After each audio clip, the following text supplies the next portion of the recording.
So I've just come across some pictures of Penny's life.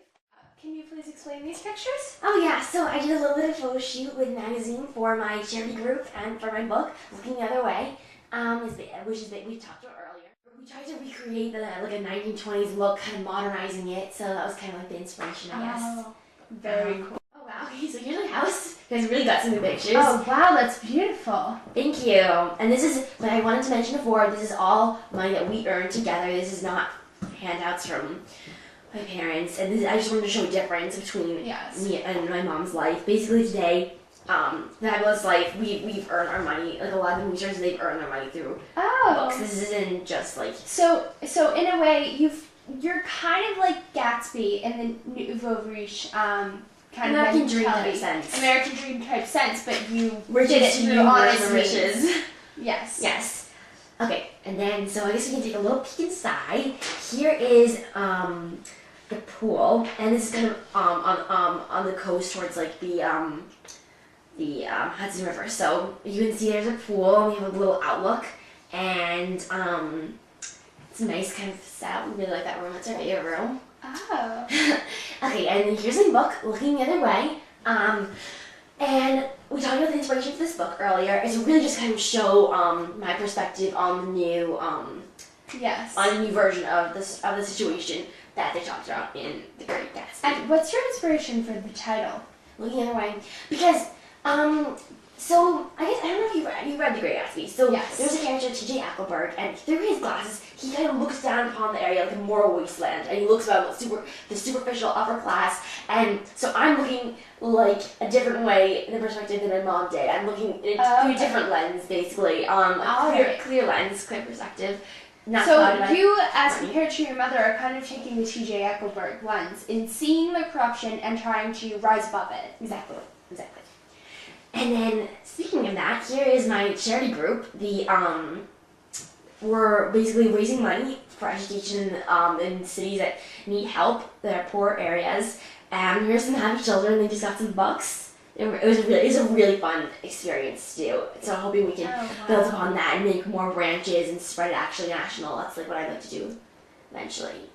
So basically, unlike your mother, you're actually helping other people rather than sitting in your wealth and just not really doing anything to benefit. Exactly. And even if my cousin wasn't part of the status that he has, I wouldn't give up on a chance on happiness for monetary value. Exactly. Because I don't feel like that physical interest should dominate your whole life. And I don't feel like that, I feel like that in their sense, like their egos kind of take over their whole personality. And that's like the wrong way to approach life. So your husband's in politics. Can you please describe to us how his political career has been going so far? Yeah, it's been pretty good so far. He's campaigning to be part of to be the governor for New York in the next incoming elections.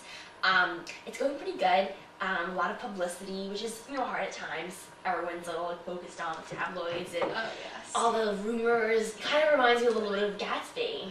Oh yes, there were so many rumors I remember from reading that book. I think there were some outlandish ones, like the fact that he was the nephew of Kaiser Wilhelm. Yes. So have there been any outlandish ones about your fiancé? There haven't been too many outlandish ones. I mean, I do remember there's a lot of my book, of course. People are making, those comments, of course, which can be a little bit hurtful, but, it's part of the lifestyle. That's how it is. Everyone's always wants to write what they hear. Oh, this is a tabloid from the 1920s. So it's called the Western Chronicle. This was the paper that was that would come out weekly when I was growing up. Oh wow, yeah. So many pages. There's J. Gatsby. So he all over the tabloids because everyone would be obsessed with his story, his parties, and he wanted so much for Daisy to somehow see him and hear him, but she didn't. What's it like to be the most notorious figure on the base of West Egg and a legendary figure on Long Island Sound? As J. Gatsby. Yeah, see, they thought he was a cousin of Kaiser Wilhelm. He was one of the most famous faces in Europe at the time. So, I mean, as you said, it appears that back when you were growing up, J. Gatsby would have wanted to be on the cover of a tabloid simply because he just wanted the attention from your mother. Do you think that the implications of being in a tabloid have changed drastically now from when you were growing up?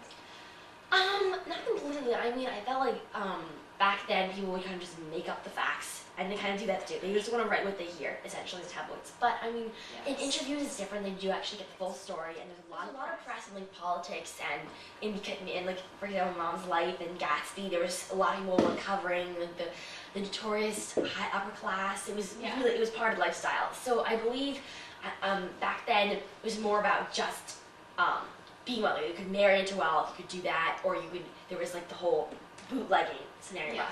Nowadays, it's more like you have to like actually earn your wealth. There's not as much marrying into wealth you see as much anymore. And when you were growing up, there was still the issue of like political bosses in the cities. Do you think that people in politics now are a lot more accountable for what they do, and people in general? Yes, essentially. I felt like it was a lot more corrupt back then. Everyone was more superficial. It's out for money. Everyone was out for money. They wanted fame, they wanted influence. It's all greed. But nowadays, it's more like actually, like my husband, he's actually trying to make a difference in the city, actually trying to help out those less fortunate. Like I'm doing like charity. It's really more about giving back now because, you know, who's gonna vote for a superficial like person like that? Like that's not how the mentality is this day. Yes. So thank you so much for having me. It was great being here. Thank you so much for coming. It was great to interview you. Thank you for tuning into The View. For more information on Pamela Buchanan's fundraiser, Edge for Education, you can log on to edgeforeducation.org. Or go to abc.com/theview and we'll have a link right there for you. But as thanks for being here tonight, we have provided copies of Pamela Buchanan's Looking the Other Way, which can be located under your seats. Thank you so much. Thank you for being here with us.